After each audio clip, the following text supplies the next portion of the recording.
corporate experience was at a global consumer brand based out of Montreal in Quebec.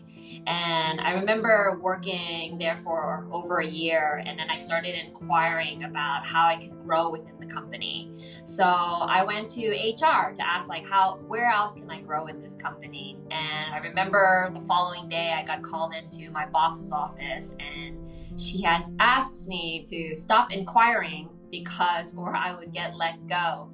And that was it. There was no explanation around that. It was just shot down. And I remember just thinking to myself, maybe this isn't how I'm supposed to grow. Maybe I'm just supposed to keep my head down and work hard and hopefully one day get rewarded.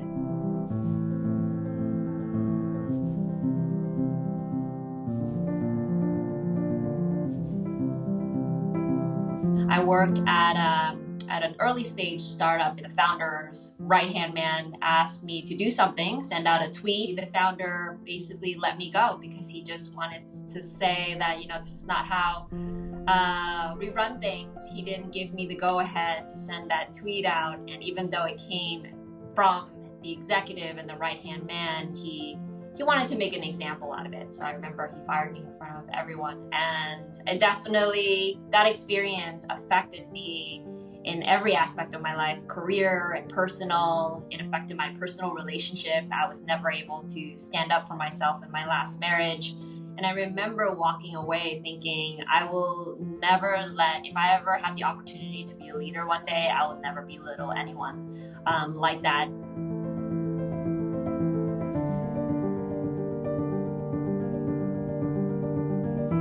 My family immigrated from Malaysia to Montreal, Quebec when I was 5.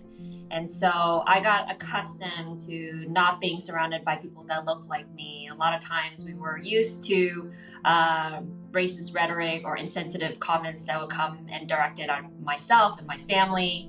My mom's had her tire punctured. The more I assimilated, the less I felt targeted. So I actually didn't surround myself with people that look like me, with other Asians, because I figured that was an easier way to get by, and definitely affected my self-esteem.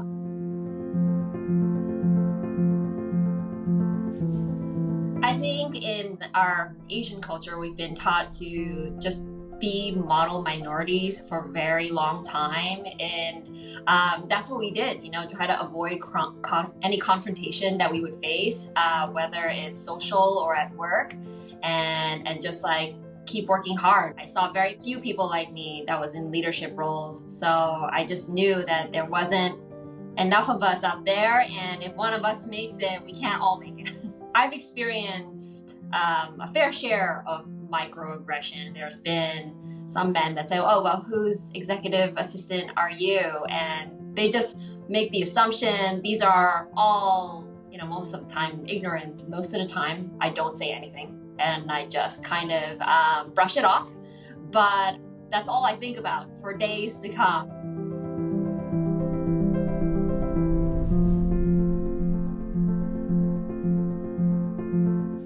Annie Lim. I am CEO and co-founder of a fintech startup called Honeybee.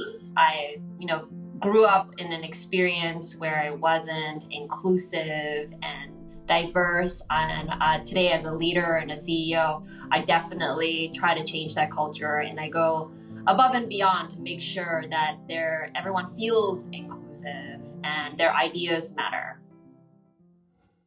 Annie Lim's experiences are a textbook example of how and why women of color so often feel compelled to leave the workforce to save their mental and physical well-being. Microaggressions, bias, and insensitivity take their toll on employees of color, particularly women, and they take a toll on businesses too.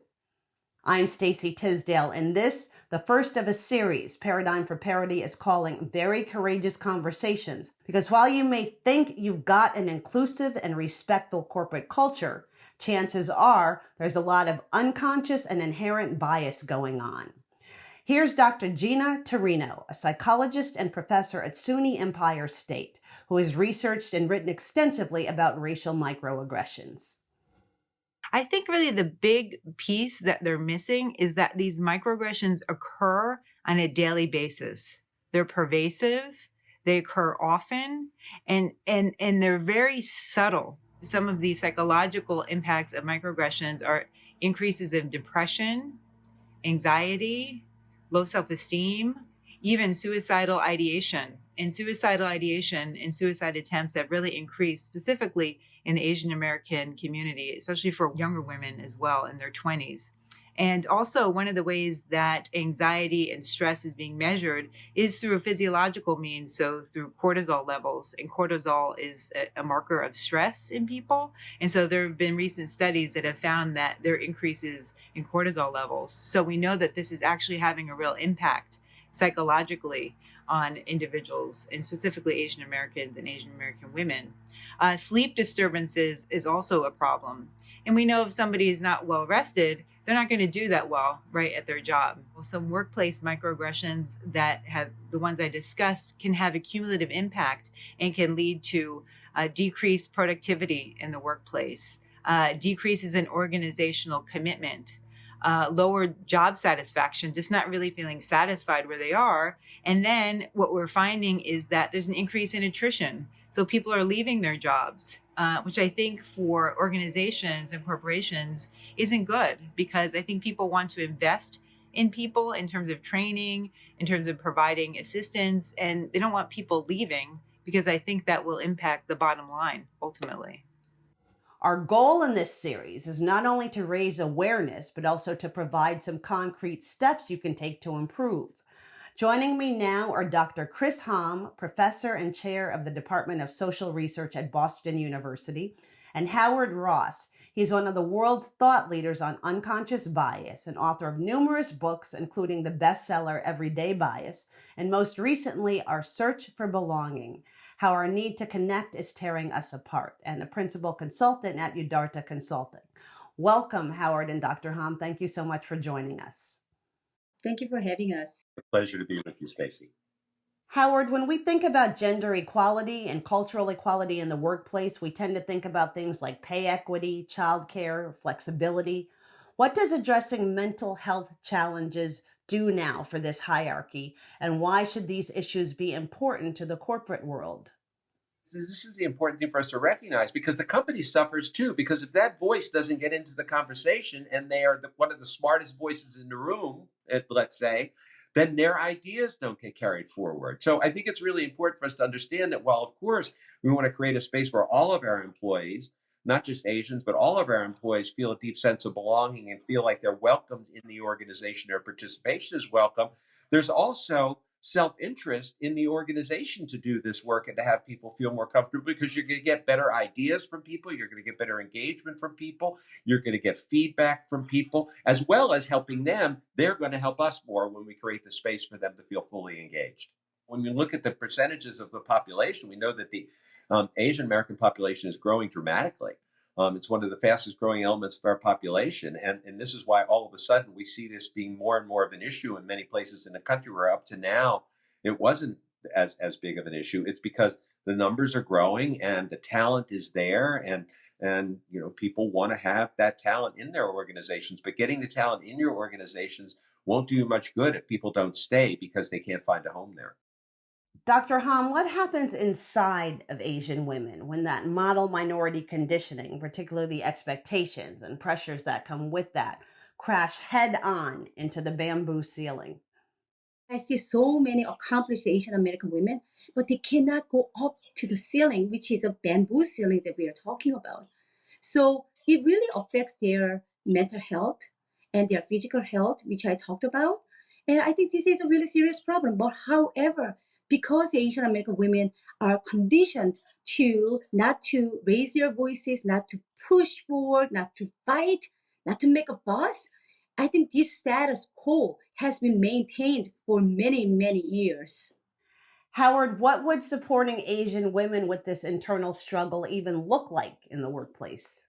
We've got people um, who may feel really deeply suffering with this, and people around them don't see it. And one reason has to do with the cultural patterns that are different. The cultural patterns about how assertive people are, how outgoing people are, how much they're likely to share what's going on with them emotionally, which can be very different from culture to culture.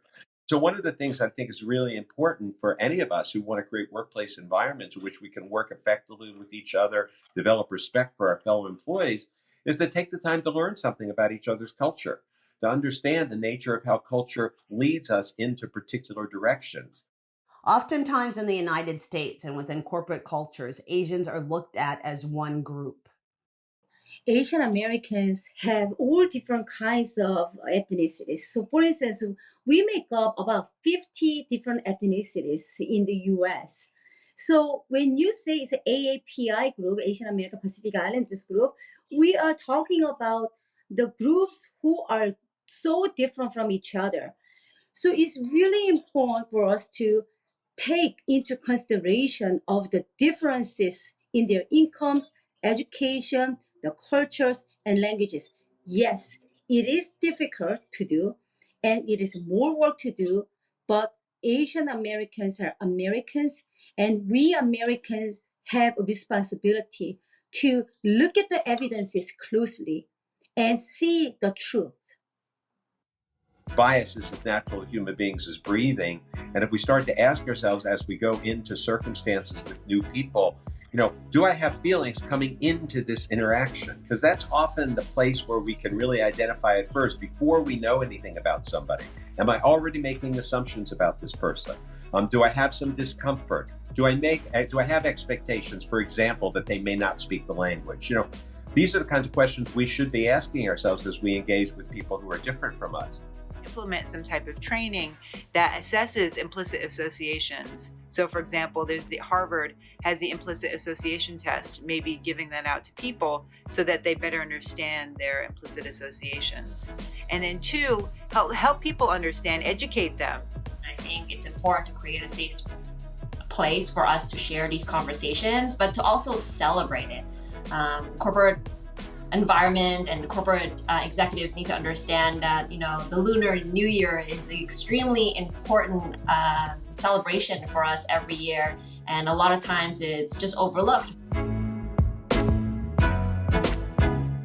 At P4P, we're dedicated to helping companies and organizations close the gender and racial leadership gap. This particular series focuses on the mental impact of microaggressions. You see, microaggressions prevent us from showing up as our authentic selves and doing our best work. We hope you learn from the personal story of Annie Lim, the CEO of Honeybee, and also gain valuable insights from the other experts. I also want to acknowledge this month as we celebrate and uplift the voices and contributions of Asian Americans and Pacific Islanders. Again, thank you for joining us.